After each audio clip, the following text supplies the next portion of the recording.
Shalom,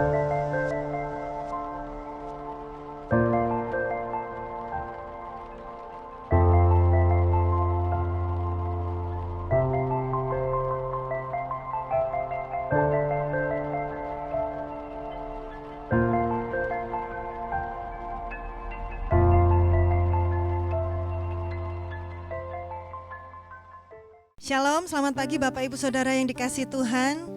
Pagi hari ini mari saya mengajak Bapak Ibu Saudara, mari kita satukan hati.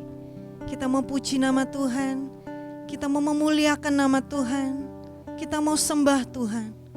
Dimanapun kita berada, namun tidak membatasi kuasa Allah. Terima kasih Tuhan atas pagi hari ini. Terima kasih atas kesempatan yang Tuhan beri. Kami boleh beribadah walaupun secara online. Namun kami percaya Tuhan, kuasa-Mu nyata atas kami. Terima kasih Tuhan. Terima kasih Yesus.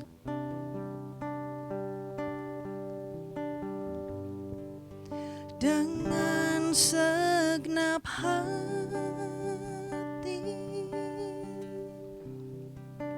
dengan segenap jiwa,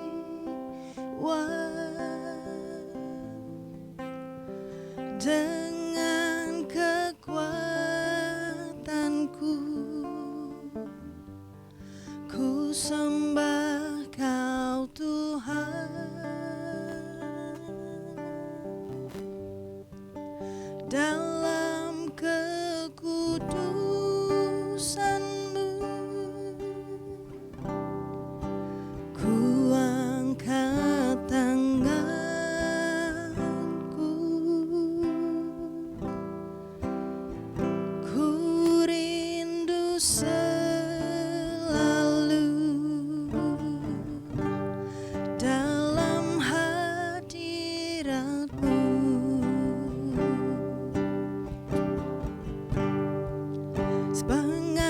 Segenap hati, dengan segenap jiwa, oh, dengan kekuatanku,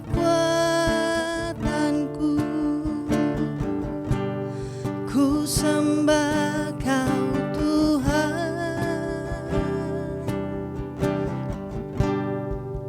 Dalam kekudusan-Mu, ku angkat tanganku,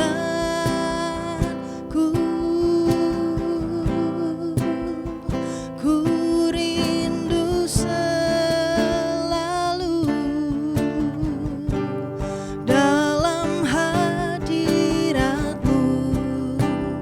sebab Engkau yang kudus. Sebab Engkau yang kudus,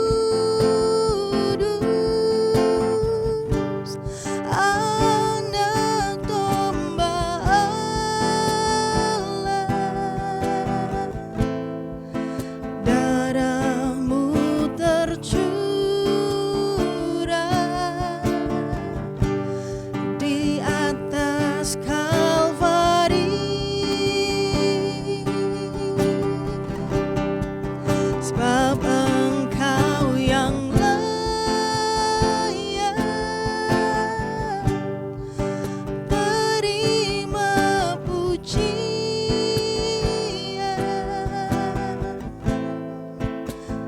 hormat dan kuasa, sekarang dan selamanya. Mari sama-sama katakan, dengan segenap hati, dengan segenap jiwa, dengan segenap jiwa, dengan kekuatanku, dengan kekuatanku, ku sembah Kau Tuhan. Dalam kekudusan-Mu, ku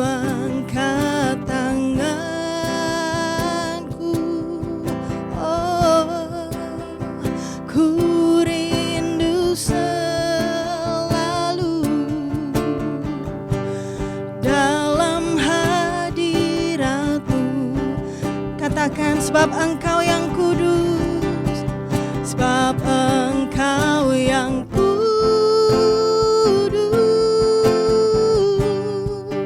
anak domba Allah, darah-Mu tercurah di atas Kalvari, sebab Engkau yang layak terima pujian,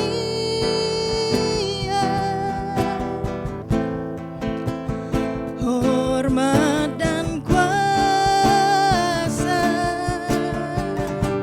sekarang dan selamanya, sebab Engkau yang kudus, sebab Engkau yang kudus, anak domba Allah,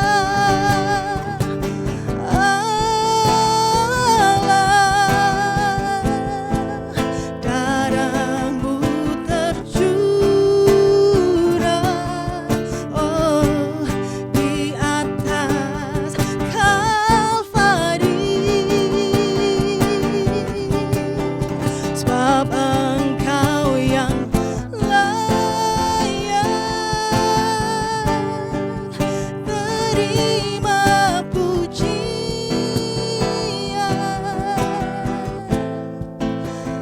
hormat dan kuasa sekarang dan selamanya. Satu kali lagi katakan, sebab Engkaulah yang kudus, sebab Engkau yang kudus, anak domba Allah, darah-Mu Yesus, darah-Mu tercurah, oh, di atas Kalvari, sebab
sebab Engkau yang kudus, anak domba Allah.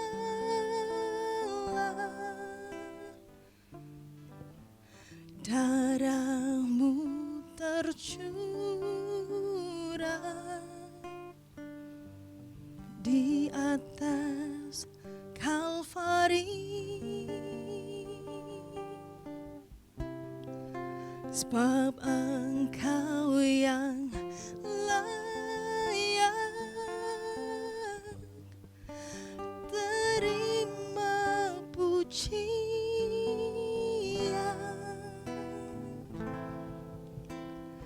hormat dan kuasa, sekarang dan selamanya. Mari katakan dengan sungguh, sebab Engkau yang kudus, sebab Engkau yang kudus, anak domba Allah, anak domba Allah. Darah-Mu tercurah di atas Kalvari, sebab Engkau yang layak terima pujian,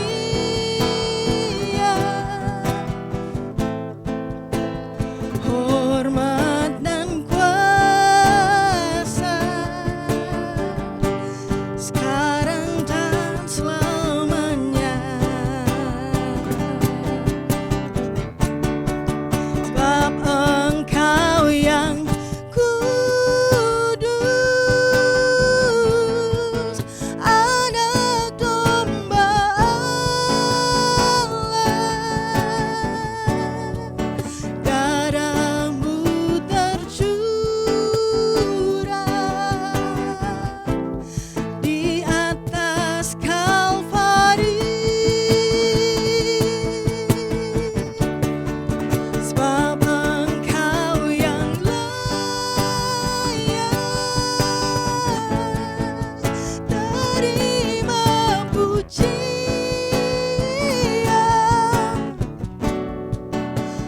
hormat dan kuasa, sekarang dan selamanya. Hormat dan kuasa, hormat dan kuasa, sekarang dan selamanya.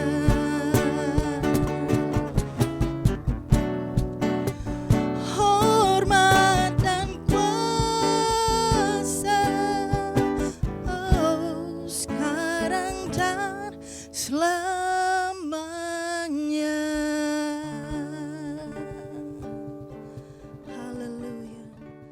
Terima kasih. Hati kami mengucapkan syukur dan terima kasih ya Tuhan.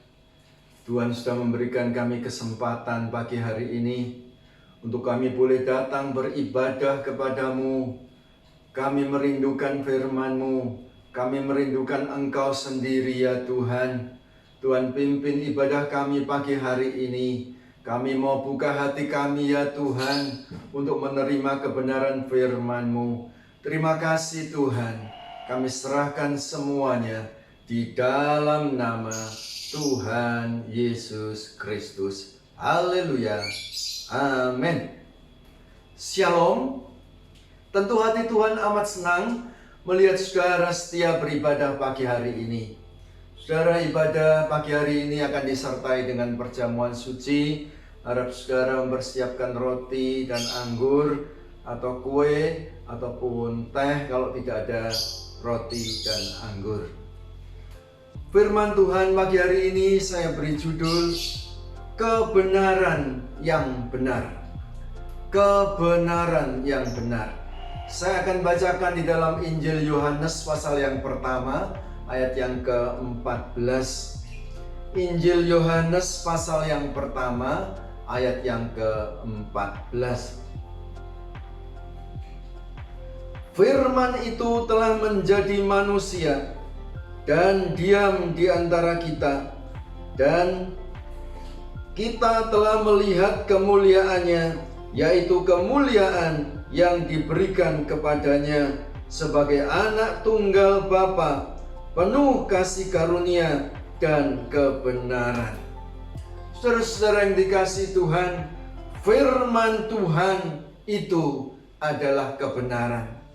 Firman itu adalah Allah sendiri, dan firman itu telah menjadi manusia dan tinggal di antara kita.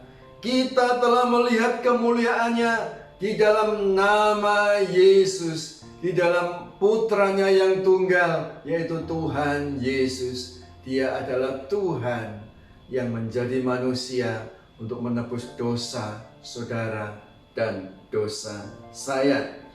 Penuh kasih karunia dan kebenaran, karena dia sendiri itulah kebenaran. Jadi saudara, kebenaran yang sejati itu adalah Tuhan sendiri. Firman yang sudah menjadi manusia, di luar itu tidak ada kebenaran. Nah saudara, Yesuslah kebenaran. Di dalam Injil Yohanes pasal yang ke-17 ayat yang ke-17 dikatakan, kuduskanlah mereka dalam kebenaran, firman-Mu adalah kebenaran. Jadi firman Tuhan adalah kebenaran. Firman itu yang menguduskan hidup kita. Kita melakukan firman Tuhan, kita ditebus oleh darah Tuhan, kita disucikan, kita dikuduskan, dosa-dosa kita dihapuskan, dan kita dibenarkan oleh Tuhan. Firman Tuhan adalah kebenaran yang sejati, kebenaran yang benar. Nah saudara, firman Tuhan di samping kebenaran, dia adalah jalan dan kehidupan. Saya akan bacakan di dalam Injil Yohanes pasal yang ke-14 ayat yang ke-6. Yohanes pasal 14 ayat yang ke-6. Kata Yesus kepadanya, akulah jalan dan kebenaran dan hidup. Tidak ada seorang pun yang datang kepada Bapa kalau tidak melalui aku. Saudara-saudara yang dikasihi Tuhan, firman itu kebenaran. Dia adalah jalan dan kehidupan. Jadi jalan, kebenaran, dan kehidupan.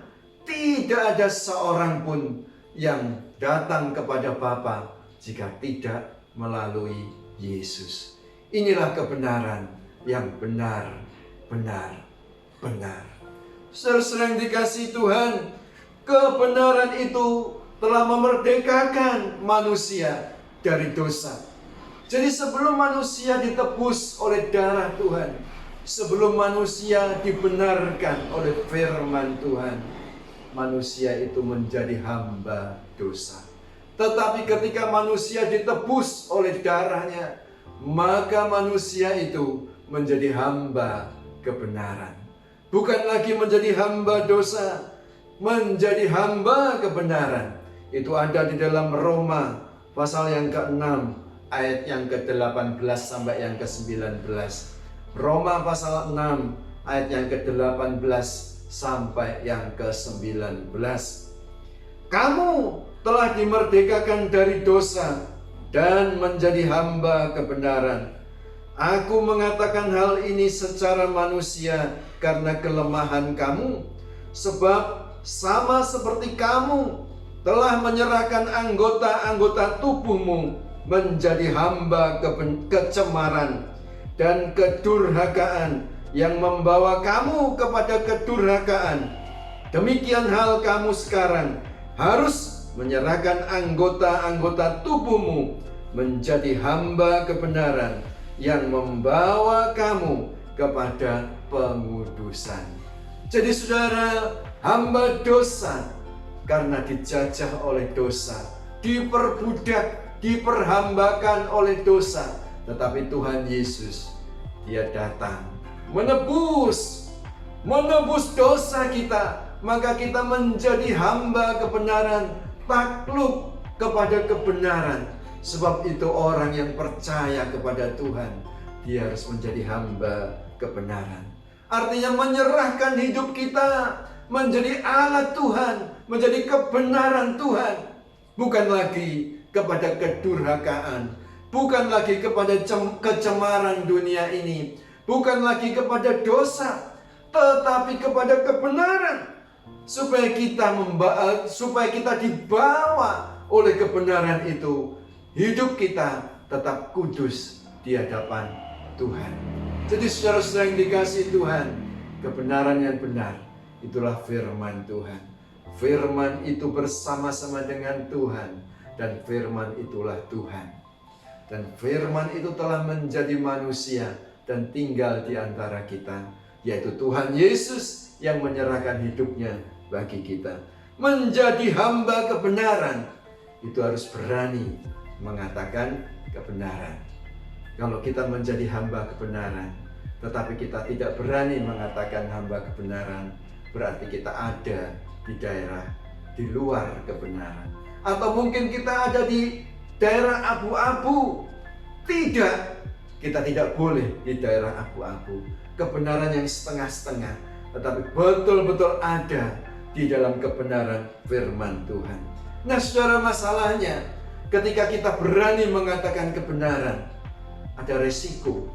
Kadang-kadang kebenaran itu membuat kita dibenci, kadang-kadang membuat kita dimusuhi, kadang-kadang membuat kita dikucilkan, kadang-kadang orang tidak menyenangi kita. Kalau kita berlaku benar, kalau kita berani melakukan kebenaran, kalau kita berani mengatakan kebenaran. Saudara-saudara yang dikasihi Tuhan, tetapi Tuhan ingin kalau kita hidup dalam kebenaran, kalau kita menjadi hamba kebenaran, kita harus berani menyatakan kebenaran. Saudara, suatu saat ketika Petrus dan Yohanes dia pergi ke bait Allah untuk berdoa, maka ketika dia melewati pintu gerbang indah, di sana ada seorang yang lumpuh meminta-minta. Tetapi Petrus berkata kepada orang ini, "Emas dan perak aku tidak punya, tetapi apa yang aku punya akan aku berikan kepadamu, yaitu di dalam nama Yesus. Bangkitlah engkau." Maka Petrus memegang tangan orang lumpuh itu dan diangkatnya dengan tangannya. Maka orang lumpuh itu berjalan. Maka berita ini tersiar. Maka para imam orang Yahudi, orang-orang Farisi dan ahli Taurat itu tidak senang ketika Petrus memberitakan kebenaran firman Tuhan. Ketika Petrus menyampaikan, memberitakan tentang nama Yesus, orang-orang Yahudi, khususnya para imam, ahli Taurat dan orang Farisi, tidak senang. Mereka dipanggil, lalu mereka diancam, "Jangan kamu sekali lagi berbicara mengenai nama itu, mengenai nama Yesus." Diancam, tidak boleh berbicara lagi tentang nama Yesus. Tetapi apa jawab Petrus? Coba kita akan baca di dalam Kisah Para Rasul pasal 4. Kisah Para Rasul pasal 4 ayat yang ke-19 sampai yang ke-20. Kisah pasal 4 ayat 19 sampai yang ke-20. Tetapi Petrus dan Yohanes menjawab mereka, "Silakan kamu putuskan sendiri, manakah yang benar di hadapan Allah, taat kepada kamu atau taat kepada Allah?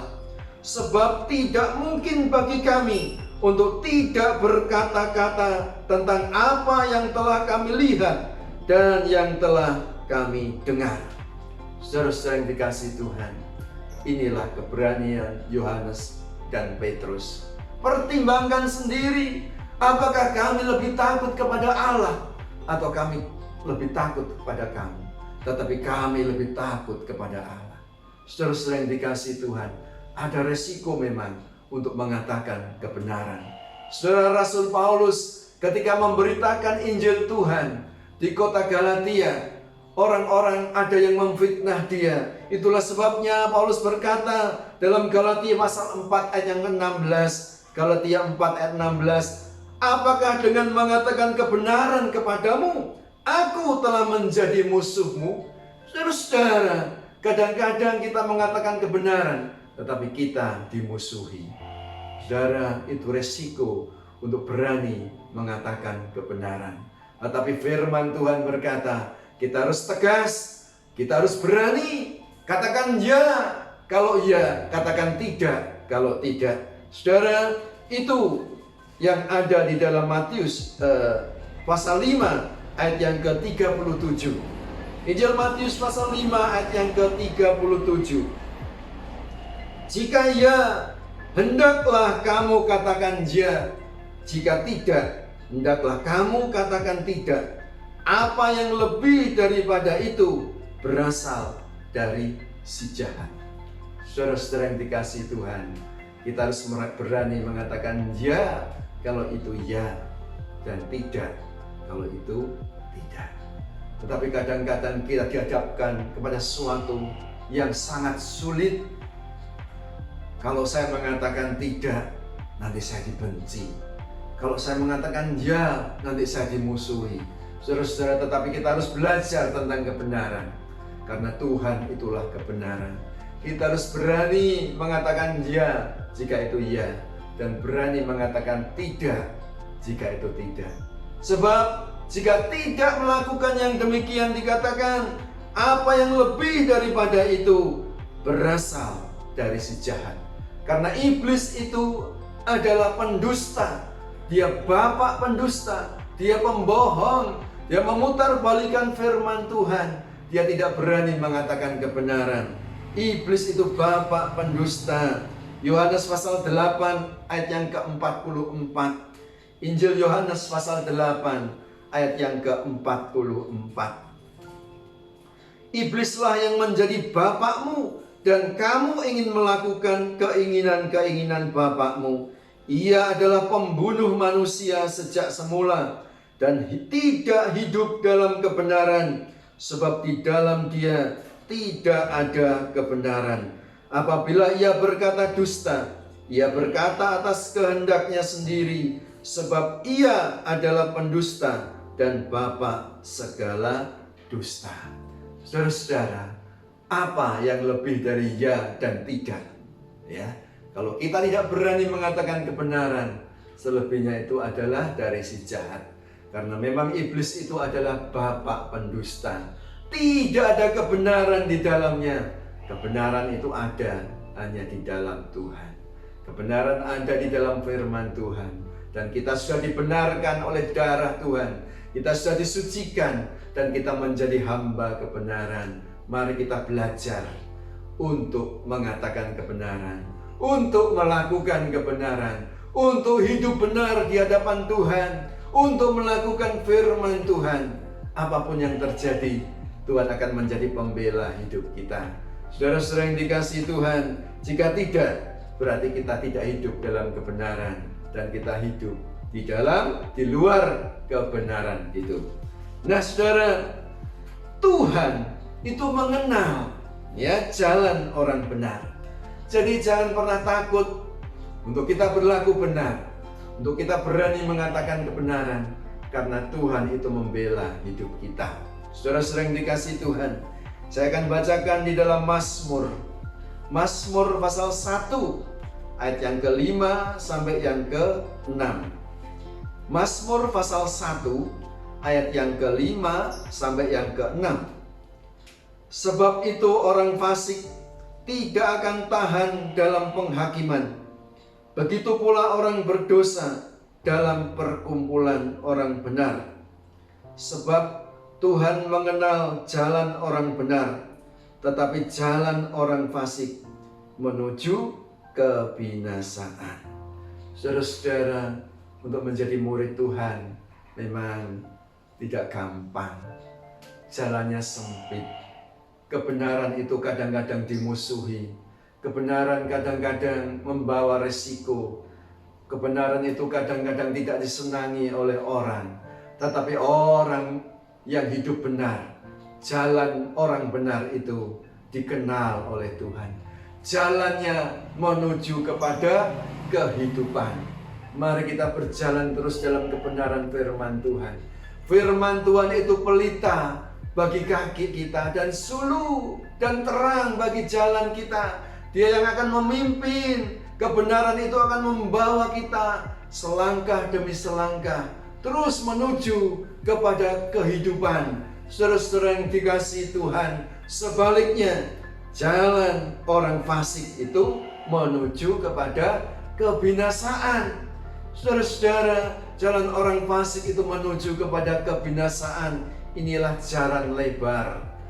Saudara bisa bebas melakukan apa saja, tidak tahu bahwa di ujung sana ada kebinasaan menanti.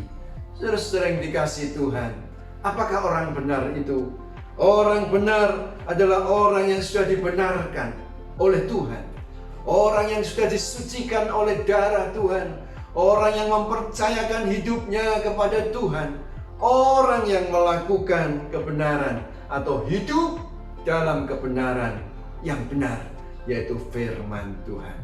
Tetapi jalan orang fasik menuju kepada kebinasaan. Apa itu orang fasik? Orang fasik adalah orang yang tahu kebenaran tetapi tidak mau melakukan kebenaran. Dia mengerti akan kebenaran itu, dia tahu, tetapi dia tidak mau melakukan kebenaran. Kalau kita menjadi orang fasik, risikonya juga ada. Risikonya di akhir, ya. Kalau orang benar, risikonya di depan.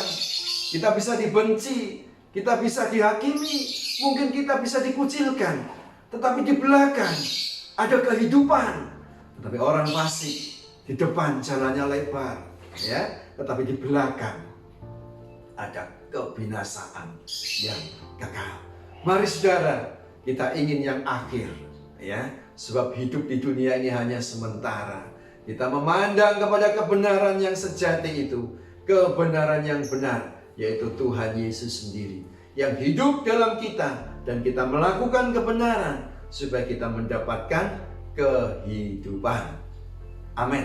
Mari kita berdoa. Bapa Surgawi, kami mengucap syukur ya Tuhan. Kami sudah belajar kebenaran firman Tuhan. Tuhanlah kebenaran. Firman itulah kebenaran. Firman Tuhan sudah menjadi manusia yang kami kenal di dalam nama Tuhan Yesus. Tuhan, ajar kami untuk kami berani melakukan kebenaran, karena kami ini adalah milik-Mu Tuhan. Kami sudah menjadi hamba-Mu. Kami tidak mau lagi diperhambakan oleh dosa. Kami menjadi hamba kebenaran, berjalan dalam kebenaran, berani melakukan kebenaran, berani bertindak benar, berani mengatakan ya di atas ya dan tidak di atas tidak, supaya kami mendapatkan kehidupan yang Engkau janjikan. Ampuni kami Tuhan, seringkali kami menjadi orang fasik. Kami takut mengatakan kebenaran. Kami ada di daerah abu-abu. Kami mendua hati karena kami takut dan khawatir. Kami dikucilkan, kami dibenci. Tetapi Tuhan, itu menjadi kebencian Tuhan. Karena jalan orang fasik itu diperhitungkan sebagai kebinasaan. Kami tidak mau binasa Tuhan. Kami mau hidup bersama dengan Tuhan. Terima kasih Bapa, terima kasih. Kami serahkan doa kami di dalam nama Tuhan Yesus Kristus. Bapa Surgawi, sebentar kami akan masuk dalam perjamuan suci-Mu. Tuhan sucikan hati kami, Tuhan layakkan kami, Tuhan benarkan hidup kami, supaya kami layak untuk bersekutu dengan darah Tuhan, dengan tubuh Tuhan. Kami menyatu dengan Tuhan, Tuhan di dalam kami, kami di dalam Tuhan. Terima kasih Tuhan. Biarlah roti yang hendak kami makan di dalam nama Tuhan Yesus Kristus menjadi tubuh Tuhan sendiri, dan anggur yang hendak kami minum menjadi darah Tuhan sendiri. Terima kasih Tuhan. Di dalam nama Tuhan Yesus kami berdoa dan mengucap syukur. Mari kita angkat roti di atas kepala kita. Dengar, saya akan bacakan firman Tuhan. Sebab apa yang telah kuteruskan kepadamu telah aku terima dari Tuhan, yaitu bahwa Tuhan Yesus pada malam waktu ia diserahkan mengambil roti, dan sesudah itu ia mengucap syukur atasnya. Ia memecah-mecahkannya dan berkata, "Inilah tubuhku yang diserahkan bagi kamu. Perbuatlah ini menjadi peringatan akan aku." Dalam nama Tuhan Yesus, makan sama-sama.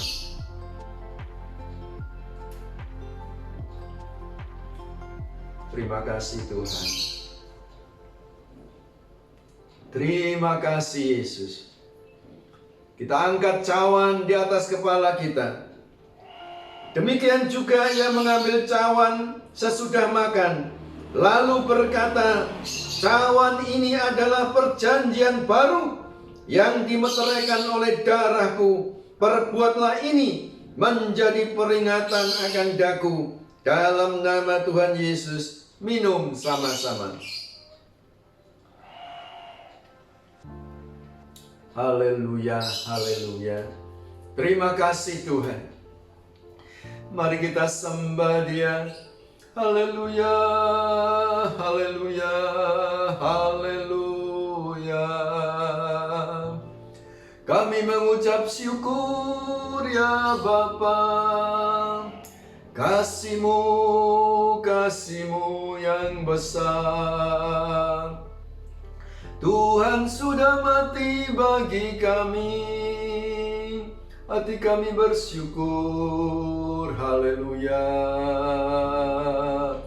haleluya, haleluya, haleluya, haleluya, haleluya, haleluya. Hati kami mengucapkan syukur dan terima kasih Tuhan. Tuhan sudah memberikan kesempatan pada pagi hari ini untuk kami boleh bersama-sama bersekutu dengan tubuh Tuhan dan darah Tuhan. Kami menyatu dengan Tuhan. Tuhan di dalam kami dan kami di dalam Tuhan. Terima kasih Tuhan. Kami sudah makan dan minum perjamuan suci-Mu.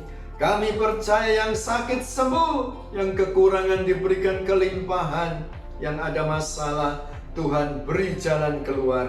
Terima kasih Bapa. Kami percaya semuanya diberkati oleh Tuhan. Dalam nama Tuhan Yesus kami berdoa dan mengucap syukur. Bapa kami yang di sorga, dikuduskanlah nama-Mu. Datanglah kerajaan-Mu, jadilah kehendak-Mu di bumi seperti di sorga. Berikanlah kami pada hari ini makanan kami yang secukupnya, dan ampunilah kami akan kesalahan kami, seperti kami juga mengampuni orang yang bersalah kepada kami. Dan janganlah membawa kami ke dalam pencobaan, tetapi lepaskanlah kami daripada yang jahat. Karena Tuhanlah yang mempunyai kerajaan dan kuasa dan kemuliaan sampai selama-lamanya. Amin. Bapa, terima kasih. Bapa, terima kasih. Bapa di dalam surga, syukur, terima kasih. Amin.